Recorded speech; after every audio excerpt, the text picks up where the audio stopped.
तो चलो यार फटाक से रिवाइज करते हैं आज का ये जो टॉपिक है हमारा जिसका नाम है पोषण यानी कि न्यूट्रिशन। सबसे पहले हम लोग बात करें पोषण की। तो पोषण हम लोग को कहाँ-कहाँ से मिलता है?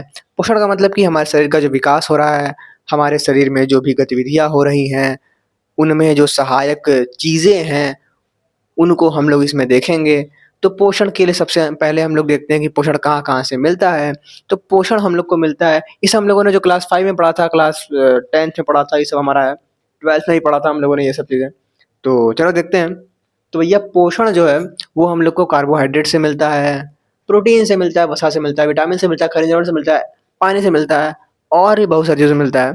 बट मेन हम लोग ने यहाँ पर ये वर्गीकरण में प्रमुख रूप से इन चीज़ों को सामने हम रखते हैं, जिसमें कि हमारा कार्बोहाइड्रेट, प्रोटीन, वसा, विटामिन, खनिज लवण आता है।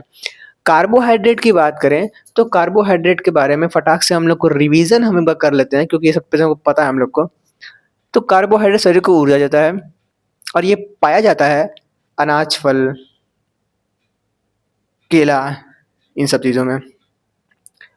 पाचन के बाद ये ग्लूकोज बन जाता है और शरीर को ऊर्जा प्रदान करता है।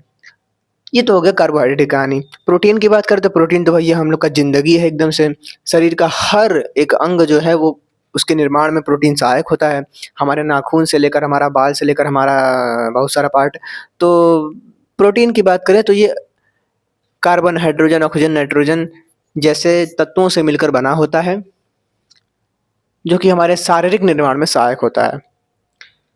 दूध, दही, मट्ठा-फंठा जो भी चीज़ें ले लो सब में प्रोटीन पाया जाता है, कुछ को छोड़ के। तो जितना मन दाल-वाल जो रखना है वो रखो, सब में प्रोटीन पाया जाता है। उसके बाद पाचन की बात करें तो पाचन के बाद ये अमीनो अम्ल में परिवर्तित हो जाता है और अमीनो अम्ल में परिवर्तित होने के बाद हम लोगों ने ट्रांसलेशन जो प्रक्रिया देखी थी उसके अंतर्गत इसका निर्माण होता है हमारे शरीर में, जो कि हम लोगों ने इसके पहले देखा था, है ना? चलो भाई, कोशिका में इसका निर्माण होता है ना? एमआरएनए, टीआरएनए ये सब देखा था हम लोगों ने। वसा की बात की जाए तो शरीर को ऊर्जा देना जब कार्बोहाइड्रेट खत्म हो जाता है। वसा की बात की जाए तो इसका काम भी शरीर को ऊर्जा देने का होता है, परंतु जब तब ये ऊर्जा देती है जब कार्बोहाइड्रेट ऊर्जा देना बंद कर देता है। वसा की बात की जाए तो वसा ज़्यादा ऊर्जा देती है कार्बोहाइड्रेट के मुकाबले और इतना जानना हम लोग के लिए बस पर्याप्त है। विटामिन के संचय का कार्य करती है हमारी वसा ई, ए, डी, ई, के। Vitamin A, vitamin D, vitamin E, vitamin के, इन सब विटामिन का जो संचय है वो वसा करती है और इसको हम लोग यहाँ पर देखेंगे वसा में अविलेय है। हाँ, वसा में अविलेय। चलो भैया, ये हमारे शरीर में तापमान नियंत्रण का काम भी करती है। घी, तेल, मांस, दही, दूध, मट्ठा फंठा जो भी लेना है सब में वसा वसा वसा वसा वसा। तेल हो गया, हम जितना जंक फूड खाते हैं सब में वसा। तो ये वसा ये सब चीज़ों में पाया जाता है। पाचन के बाद ये वसीय अम्ल में परिवर्तित हो जाता है। इसके प्रकार की बात करें तो ये होता है संतृप्त वसा और एक होता है असंतृप्त वसा। संतृप्त वसा हम लोग के लिए हानिकारक होता है अगर अधिक मात्रा में हम लोग लेते हैं। नॉर्मल है तो ठीक है, अगर अधिक मात्रा में लेंगे तो ये हमारे लिए हानिकारक हो जाएगा, जो कि हमारे शरीर में हृदय रोग का कारण बन जाता है ना? चलो भाई, घी, तेल, मांस सबको पता है। टेम्परेचर कम होने पर ये जम जाता है, जैसे कि हम लोग का घी हो गया, तो घी आता है संतृप्त में। इसके बाद अगर बात करें असंतृप्त की, तो असंतृप्त हम लोग के लिए लाभदायक होता है, ये तरल होता है जैसे कि सरसों का तेल, सोयाबीन तेल ये सब। परंतु अगर हम लोग असंतृप्त के अंतर्गत ही ट्रांस ऑयल की बात करें तो ट्रांस ऑयल जो है वो हम लोग के लिए बहुत ज़्यादा खतरनाक होता है। ट्रांस ट्रांस ऑयल के अंतर्गत आता है हम लोग के पास वनस्पति घी हो गया या फिर कुछ जंक फूड होते हैं उनके पीछे लिखा रहता है ट्रांस ऑयल इतना परसेंट, तो इस तरीके से होता है। तो ट्रांस ऑयल जो है वो शरीर के लिए अधिक हानिकारक होता है, ज़्यादा हानिकारक होता है। उसके बाद हम देखते हैं विटामिन को। विटामिन की बात करते हैं, विटामिन 2 प्रकार के होते हैं, जल में विलेय विटामिन और वसा में अविलेय विटामिन। तो जल में विलेय विटामिन जो है वो 2 प्रकार के होते हैं, बीसी और वसा में एडी, अडेक अडेक अडेक। जल में विलेय विटामिन जो है वो हानिकारक नहीं होते हैं क्योंकि जल में मिलकर हमारे पेशाब के द्वारा निकल जाते हैं। परंतु अगर बात करें वसा में अविलेय की, तो ये जो है अविलेय होते हैं और ये अधिक मात्रा में अगर लें तो हम हानिकारक हो सकता है हमारे शरीर के लिए। और हम लोग देखने वाले हैं इनके कुछ नामों को।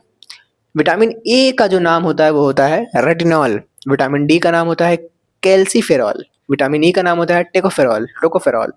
Vitamin K riboflavin, sorry, vitamin K phylloquinone, इतना गंदा नाम है यार। Vitamin B 1 thiamine, thiamine, thiamine होना चाहिए ना, thiamine. Vitamin B 3 niacin, B 2 riboflavin, B 5 pantonic acid, pantothenic acid, B 7 biotin, B 9 folic acid, B 12 cyanocobalamin, B 6 pyridoxine, C है ascorbic अम्ल। विटामिन ए की कमी से होने वाले लोग रतौंधी पढ़ते हैं हम लोग। और एक और अजीब सा नाम है, इसका नाम है जीरोथैल्मिया करके कोई रोग है। ये भी आँखों से संबंधित रोग ही है, तो ये भी रोग हम लोग को हो जाता है। इसके बाद बात करें विटामिन ए के बाद विटामिन डी की, तो विटामिन डी जो है वो कैल्सीफेरॉल इसको कहा जाता है। और इस विटामिन डी की कमी के कारण रिकेट्स और ऑस्टियोमैलेशिया करके रोग होता है। इन दोनों में ही शरीर का जो कमजोरी है वो शामिल है। रिकेट्स में शरीर की हड्डी उड्डी टेढ़ी उड़ी हो जाती है, और इसमें जो है शरीर कमजोर होता है। विटामिन ई की बात करें तो प्रजनन क्षमता में कमी, नपुंसक हो जाते हैं लड़के लोग जो है कि, तो टोकोफेरॉल होता है विटामिन ई की कमी के कारण प्रजनन क्षमता में कमी आ जाती है। विटामिन के की बात करें तो ये बड़ी आंत में इसका निर्माण होता है और रुधिर का थक्का जमाने में इसका सहायता होता है हमारे शरीर में। अगर ये नहीं बने तो हमारे शरीर में रुधिर का थक्का ना बने।